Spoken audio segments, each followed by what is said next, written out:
Russians having a tactical success in advance on Kharkiv, Ukraine says. Russian forces continued their advance on Ukraine's northern Kharkiv region on Monday, achieving tactical success, Kiev said, as fears grow that Moscow will achieve its biggest breakthrough since the early days of the war. Some of the fiercest fighting is being conducted on the outskirts of the Ukrainian town of Vovchansk, which before the war had a population of 17,000. Ukrainian and Russian reports have confirmed that Russian troops have advanced into the outskirts of the town, where gunfire has been reported in industrial areas. At the moment, the enemy has tactical success in the fight for Vovchansk, Ukraine's general staff admitted in a statement on social media in the early hours of Monday. Ukraine's general staff said there was also fighting around settlements south of the Pilna settlement. Our defenders conduct defensive actions to inflict damage on the enemy, it said in an effort to shift the tide. Kiev announced on Monday the replacement of the commander overseeing the northeastern Kharkiv frontline. Ukraine gave no reason for the decision. In a later update on Monday, Ukraine's general staff announced it was moving additional reserves to the Kharkiv region to try to halt Russia's advances. Deep State, a Ukrainian open-source analysis group, earlier said Russia had seized 3 more villages in the Kharkiv region on Sunday. On Monday, Russian troops were advancing near Lipsy, another small town that is even closer to Kharkiv than Vovchansk. Kharkiv's governor, Ola Syniehubov, told local TV, the enemy is trying to deliberately stretch the front line, attacking in small groups, but in new directions, so to speak. He said Ukrainian forces were holding Russian troops back, but there was a real threat that the fighting could spread to new settlements. Both sides have so far suggested that Russia has not yet been able to achieve a big breakthrough that would allow Moscow to advance towards Kharkiv, Ukraine's second biggest city.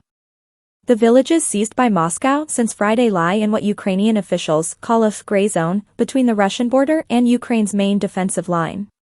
The influential Russian military blogger Rybar wrote on Monday that no large-scale breakthroughs of the enemy's defenses have been recorded.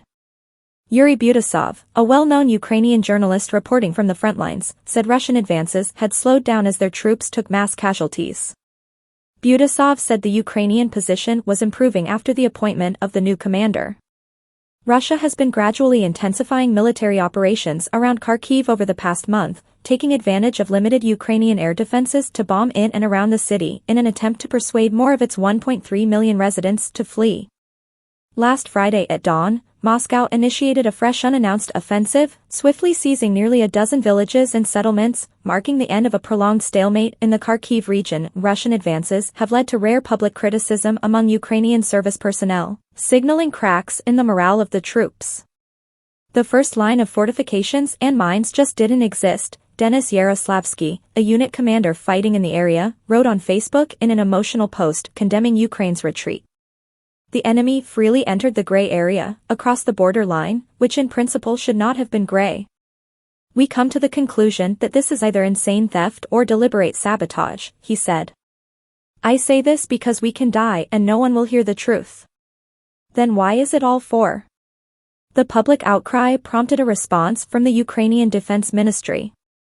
Alexander Yakovets, a senior military official, rejected criticism about the alleged lack of Ukrainian fortifications, calling them absurd disinformation that devalues the efforts of the army engineers. Yakovets told Ukrainian television that the country's best-equipped fortifications were located further away from the front lines, along a prepared defensive line. Ukraine is experiencing chronic shortages of manpower and weapons after delays in Western funding. As the war nears its 28th month, Ukrainian troops are exhausted, prompting lawmakers last week to approve a controversial bill that enables Kiev to mobilize convicts, a tactic previously utilized by Russia. Military experts generally agree that the number of Russian forces deployed to the Kharkiv offensive was not enough to capture Kharkiv city. Instead, the attacks could force Ukraine to move up reserves into the region away from defensive positions elsewhere on the front line. Russian forces are also trying to capture the strategically key eastern city of Chasiv Yar. Its capture would allow Moscow to batter the key remaining Ukrainian-controlled cities in the Donetsk region, Kramatorsk, Sloviansk, Drushkivka and Konstantinivka. Moscow may also be trying to minimize Ukraine's capacity to strike the Belgorod region that lies just across the border.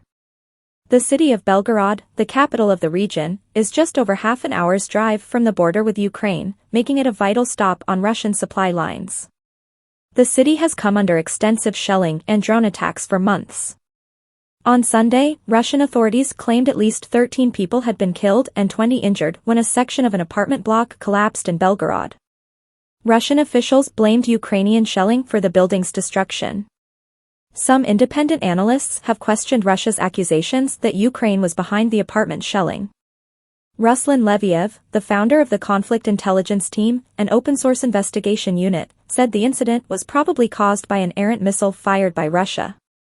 Moscow's offensive in Kharkiv comes as Vladimir Putin removed his longtime ally Sergei Shoigu as defense minister in the most significant reshuffle of the military command since the invasion.